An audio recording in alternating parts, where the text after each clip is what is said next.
Okay, tool number 6. Really quick and simple one. A lot of people really struggle with prioritization, partly because emotionally they can't let go of things. So if you struggle with that, use the 4Ds. It's one of my favorite prioritization tools.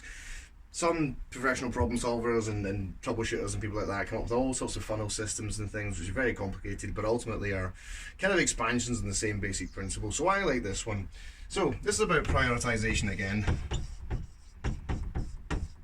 In the previous video, if you watched that, I showed you the kind of matrix, the effort impact matrix that helps you to sort of make decisions on based on what will give you the biggest impact for the least effort.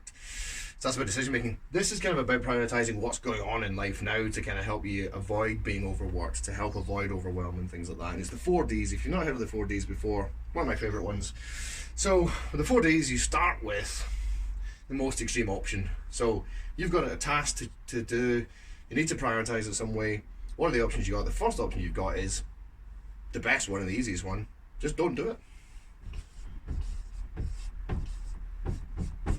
Always an option. One of my favorite options when it comes to problem solving, and one that's really sorely overlooked all the time. Partly, I guess, because we feel the pressure to deliver, especially at work, or we don't feel like we can give ourselves the permission to just drop things and not do them. But it's such an important part of life. If we don't, we will struggle with overwhelm.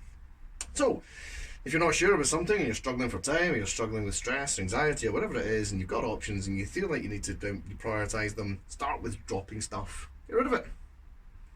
Amazingly, the world won't fall apart. So, second one then is, well, if you can't just drop it all together, what's the next best option? Well, kick it into the long grass. So, delay it.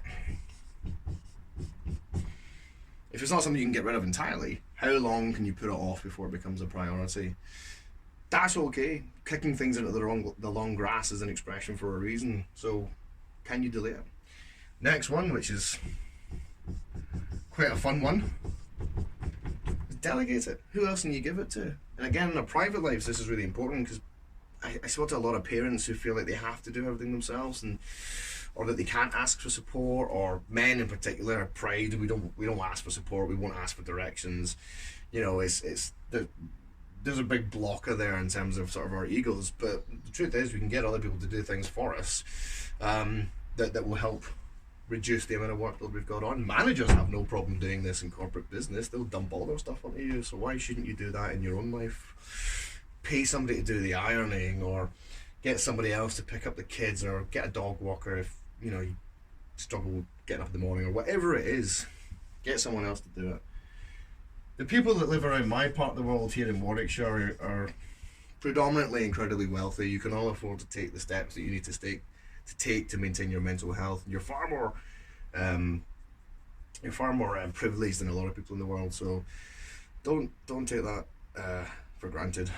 And then the last one, if you absolutely have to, do it. And those are really only your 4 options. So if you've exhausted these, then you need to get on and do. But it's a great way to prioritize things that you've got going on at any point in time, so that you can reduce the pressure, relieve the pressure, help soothe the emotional part of the brain, and to get control of things a little bit better. 4Ds.